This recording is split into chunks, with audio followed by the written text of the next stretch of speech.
YouTube? Welcome back to my channel, The Unpopular Party, hosted by me, Party Next Door. And today, I am here to give my unpopular opinions on this current season of Love and Hip Hop. Oh, Love is Blind. What am I talking about? Love is Blind season 4. If you don't know, I've been watching Love is Blind since it came out the first season, but I feel like this season is the one that I have the most opinions on. Like, I have a lot of thoughts on this season in particular. And I say unpopular, some may be unpopular, some may be popular. We just gonna get into it. If you haven't already subscribed to this channel, let me know what other unpopular opinions y'all want me to do videos on. But I just wanna get to talking, so let's just hop straight into it. So how I'm gonna do it, I'm just gonna break it down into like talking about the host and then each individual couple from this season of season 4. If anything else come to mind, I'll just say it. But first thing I wanna say, the host for this show is Slaw. And a lot of y'all be like, what is Slaw? Basically trash. I just feel like Nick and Vanessa, they got to go. Because it's that Vanessa, it's something about her. I don't trust her. I can't put my finger on her, but it's something about that girl. And plus, I didn't know she took that man from Jessica Simpson. And now it's time for a Texas native to take our stage. Nick, why don't you do the honors of introducing your beautiful wife? I would love to. Everybody give it up for the most beautiful woman in show business, my wife, Jessica Simpson. Jessica Simpson, I love that song, and it's even better live. Thank you so much, Jessica and Nick, for stopping by. You guys have a great time tonight at the game. Yo, that's why you gotta watch her. That's why she always be so, oh, me and Nick, and yeah. They say your replacement be closer than you expect. I really do feel like they should just go ahead and get the host of Love is Blind to just be Lauren and Cameron from season 1. It just fits. Lauren and Cameron, they're pretty much the template of what every Love is Blind couple want. That ending happy story. They've been together for the longest. This is their brand. They are Love is Blind. So I feel like they should just host, and I feel like they could get better advice. Also, Netflix, this is pretty popular. Don't ever try to do another live reunion because that was slaw. But anyways, let's get into each individual couple. Let's start with Paul and Micah. I hate to say it, but Shelby was kind of right. Now, her delivery was awful, but as a friend, I got exactly what she was trying to say. Like she said, I know you and I know what you deserve. This marriage, this man, this quick, that's just not you. That's not what you want, that's not what you deserve. And as your friend, I want you to rush into a decision that you're gonna regret. Now, would I would have said it as harsh as she did? No. Even that scene when Paul and Shelby first met, Paul was right. I don't owe that girl nothing. I'm not trying to be with Shelby, I'm trying to be with you. I'll give like friendly advice, like, look, I don't know, but you know, at the end of the day, you a grown woman, you're gonna do what you wanna do, and as your friend, I'm gonna be there to support you, but just know, like, you know, if you ever feel like this ain't it, I'm gonna be in the car with a full tank of gas, and we could just drive off. Yeah, but I wanna be on some, this is exactly what I want, because that's malicious. She might have had a little girl crush on Michael, you know what I'm saying? I wish I was way younger.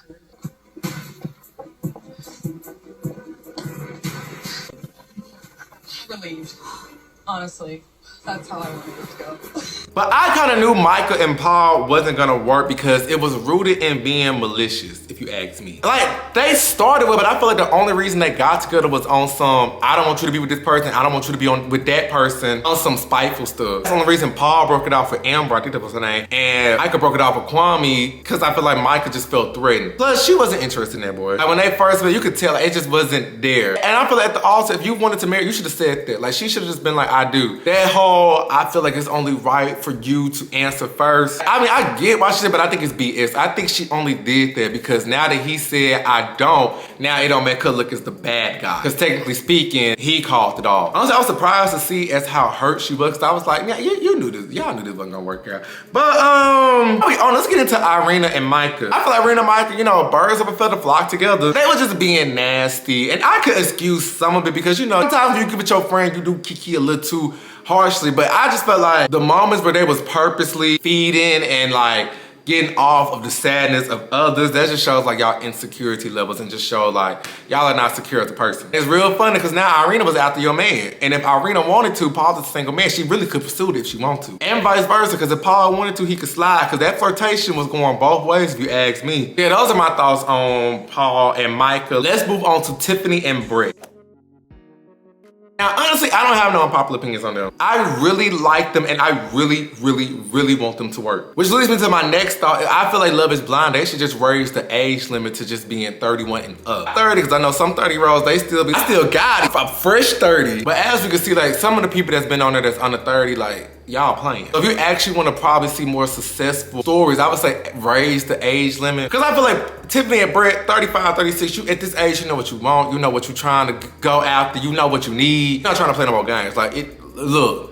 Let's just go on and build this empire together. And that's exactly what they did. But Netflix, they probably won't raise the age limit because, you know, they still need the drama. Only thing I can see Tiffany getting irritated by is with how he gotta make sure everything is like intact. Like when he left an hour before the wedding to get these pans off, I was like, boy, what nobody looking at them pans? Like, it wasn't that deep, but that's like comparing apples to oranges. I really want them to have the happiness, the longevity, the family, the happy ending. Especially for Tiffany, because I feel like for black women on Love is Blind, especially like black women in like their mid-30s, the whole format of the show is not designed for them to win. Because they get casted every season. Like every season when I see them on like the Instagram page, Strong Black League, they post all the black people that get casted every season, but they never get proposed to. So in Tiffany's case, I feel like all the odds were stacked against her to not get proposed. But she not only get proposed to, but she got one of the best men there to treat her right. Like, I just love seeing a story where the person who's not supposed to win. Like, I love it. So I want everything for them. All right, let's move on to Zack and Bliss.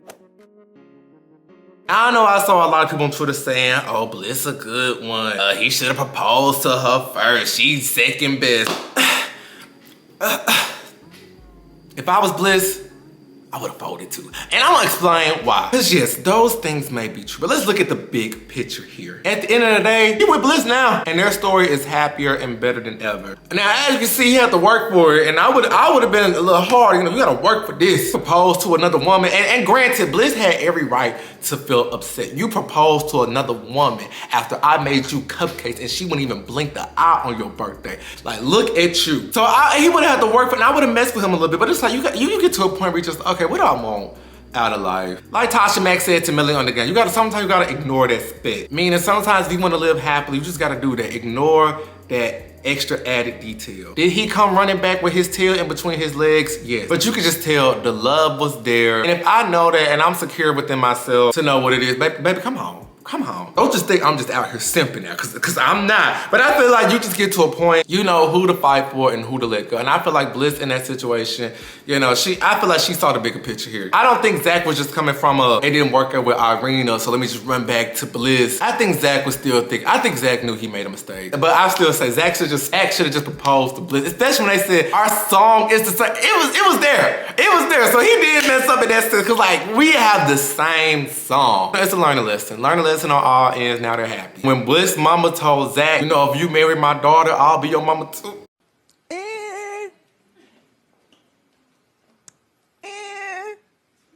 Yeah, I was sold at that moment. I can see how Bliss, you know, could be attracted to Zack, little quirky stuff. It's like, you could be weird. That proposal, I would have folded. Me a basket of clothes when they leave the dryer, cause I would have folded. Anyways, let's go straight into Chelsea and Kwame.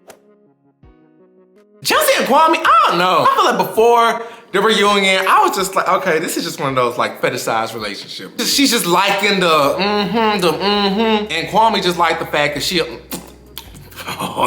do feel like Kwame was very disrespectful to Chelsea in a sense when it came to the whole Micah situation and just like flirtation and the touching. And Chelsea a good one, because I wouldn't have been walking on no beach after that. I would have been walking Micah up and down that beach for having a long time with my man. I feel like she just idolizes this man in the sense of like he could do no wrong in her eyes. All the red flags, she was just ignoring them, and she was just like, Kwame is just so spectacular and special. Now after the reunion, I do feel like, you know, okay, if they'd have made it this long, a year in, his mama didn't accept her, and that like they gonna probably be together. I feel like Kwame had a long time to be with Chelsea and realize, you know, you're really not that bad. Like, you know, I actually messed with you a little bit, because I didn't think they was gonna get married. I just knew Kwame was gonna be like, I don't. And I'm glad he got a chance to explain a lot of stuff, because they did try to make it seem like he was ashamed of like his heritage and his background. And if you were outsider, you would believe that too. He did say, you know, he wanted to go by Alice because, you know, he didn't want people to have a hard time pronouncing his name. I forgot what the boy said, but I do think they're gonna last. I actually do think all the couples that got married this season, I do think they're all gonna last.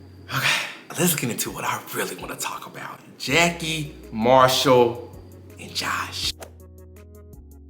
comfortable, because I'm gonna talk, because this is what I really want to talk about, and I have a lot of opinions, okay? I don't think that anybody is the protagonist or antagonist in this situation.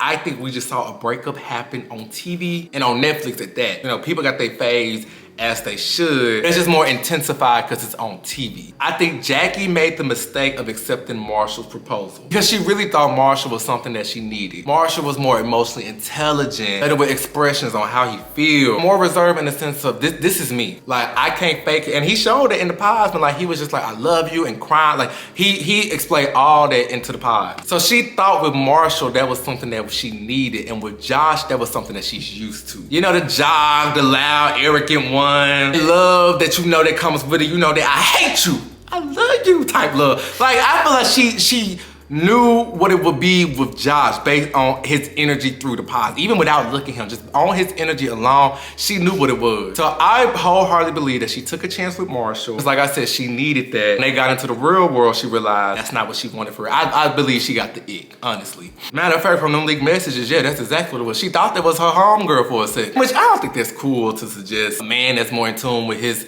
emotions is necessarily gay or the vibe. But yet Marshall was just so nice. And to some people, it's not that they don't either like it or they don't know how to accept that. Like, you know, every time that girl would have a panic attack, who's right there calming her down? Marshall. She said she ain't never had nobody cook for her, and some people don't know how to accept that love, unfortunately. Matter of fact, I knew she was sick of him when it was that Jackie situation. It was after they got into that argument, but like I said, when she went to the event and Marshall was like, girl, put the jacket on, she was like, no, Marshall, like, this is messing with me. And he was like, put the jacket on. I knew she was sick of him then, because she much rather would have been comfortable. Not say that she would, but she much rather in her head, I've been more comfortable complaining about the fact that you didn't offer the jacket than you actually giving me the jacket and just being so pushy about giving me the jacket. Also, I could kind of understand in a sense when she was like, bro, it's midnight, I want to go to bed. You want to still talk about your feelings? I can understand with that. But I think Jackie should have just been woman enough and told him that night, look, Marshall, you are an amazing guy and a phenomenal lover in your own sense, and you will be an amazing husband to someone one day. Unfortunately, I don't think I can receive and give back the love that you desire, because that's what you need. And just cut it at that. Like, she should have just gone in, because she knew she didn't want that boy no more. She knew she didn't want to be with him, so I feel like she should have just gone, ended it at that very moment. The first couple of arguments, I can give y'all that, because you know, I was still working through stuff. That last one, nah, you knew. Now with Marshall, to me, he give off good guy syndrome. Now, if you don't know, I read this one book called No More Mr. Nice Guy. And I need to start, because I be so quick to tell people, you got that nice guy syndrome. But basically the book says, nice guy syndrome is a man who views himself as a prototypical nice guy, whose nice deeds are deemed to be solely motivated by a desire to court their significant other. They feel like, okay, well, I'm such a good guy, I deserve to get X, Y, and Z in return. And unfortunately in life, that's not always how the cookie crumbles. So what do? Instead of just recognizing like, okay, this is not what I want, this is not what I need, they'll try to love their partner harder. Like, they'll try to court them more, give them more attention, overdo it with like gifts just for a significant other to love them more. And the whole time, the significant, no matter what, that significant other's not gonna love you anymore. It's kind of like delivering gifts to an empty warehouse. This place is getting all these gifts, but ain't nobody here to receive, you know what I'm saying? And I feel like that was Marshall, but it doesn't have to be looked at as a bad thing. At the end of the day, that's him. Like, he can't change who he is. That's him. Even when she was like, be more aggressive, bro, I knew exactly what she was trying to say. I knew exactly what she meant, but he can't. That's not him. Like, if you're looking for that girl, that's Josh. We gonna get to that. You know, that's an unfair advantage to him, because you knew what you got yourself into. But I think Marshall should just use this as a learning lesson. Like, I can't fix everyone. Like when he told Jackie, I saw you as a project and wanted to fix you up. Like, you can't do that, because she gonna be what she gonna be, as you can see. Also in the book, it says, you know, nice guys, when they don't get their way, they could be nasty. Like, they will read you because they're just so frustrated. Like, I'm doing all of this, why don't you love me? But then they'll apologize, like, be like, you know, I didn't mean it. And Marshall not crazy. Marshall knew it wasn't working. He knew. Marshall not crazy. He still went to that wedding fitting and had to find out from a friend of a friend that she didn't even show up. Now, Jackie did say like the timeline was off, like it didn't happen like that, and she met Josh way after in their breakup. So I feel like he still should have known, like, okay, I'm not coming to the wedding feast, so he won't sit there looking stupid. As far as giving the ring back, I see both parties, because if I'm Jackie, what I'm giving the ring back for? Netflix paid for this ring, so if Netflix want it back, they can get it back. But if I'm Marshall, I don't care. That was a token of my appreciation. Obviously you don't appreciate me. I don't care if I'm about to shrink it down to a toe ring, I want my ring back. Like when Jackie was like, Marshall only wanted the ring back so he can propose to another cat, that's his business. It didn't work out with y'all, he can do that, cause you you with your man, so maybe he could give her his woman. Now this leads me to my next point. Now we could say what we want to say about Jackie and Josh, but they still together a year later, you know what I'm saying? They living together with a pet. So that's why I'm like, okay, well this is kinda in a sense, going back to what Zack and Bliss did. I mean, when you write it down on paper, take all the emotion out, just facts. There's not that much of a difference between the Zack, Bliss, and Irina situation and the Jackie, Josh, Marshall situation. Both parties didn't feel like their needs was getting met, so they went with the partner who they felt like it would be met with. I'm just saying. It's really not that much of a deal, but Marshall is the fan favorite, so you know, people gonna ride for Marshall. And they should've went to the reunion. I'm sorry, if I'm Jackie, baby, y'all would've hated me, because at this point, America already disliked me. So when I tell you I'm coming to the reunion with my man, Josh, yes, we gonna be hand in hand in our best fit. I'm talking about we coming in with a look so sickening, and I'll be posted up on IG, hand in hand like this on our story with Beyonce. Who wants that perfect love story anyway? Baby, y'all would've, oh baby, if I'm Jack, y'all would've took that villain approach. We would've been head on with it, because y'all already don't like me, so it ain't nothing I can do now. And we would've been sat at that reunion facing whatever head on. But it was crazy seeing a lot of other responses on like Twitter and stuff like that, because based on how some of y'all be talking, y'all would've did the same exact thing. Matter of fact, some of y'all have done the same thing. It's just not on TV. Matter of fact, I've been through the same thing. Baby, I've been Marshall. Baby, they are married with kids now. I be telling my friends, maybe I was just in the way. Sometimes you just gotta laugh to keep from crying and talking to the game. Shout out to them. I feel like it's a win-win case. Jackie got her man, and Marshall gonna find somebody. Somebody gonna love what Marshall got to give. Marshall gonna find somebody, and yeah. Clap if you care. Clap if you care. But that's all I got for my unpopular opinions. What do you guys think of Love is Blind? What are y'all unpopular opinions? Put that in the comment section below. Did y'all agree with anything I said? Did y'all disagree with anything I said? Let me know. Get debate about it in the comment section. And yeah, let me know what else y'all want unpopular opinions on. And I will see you guys in my next video. Bye.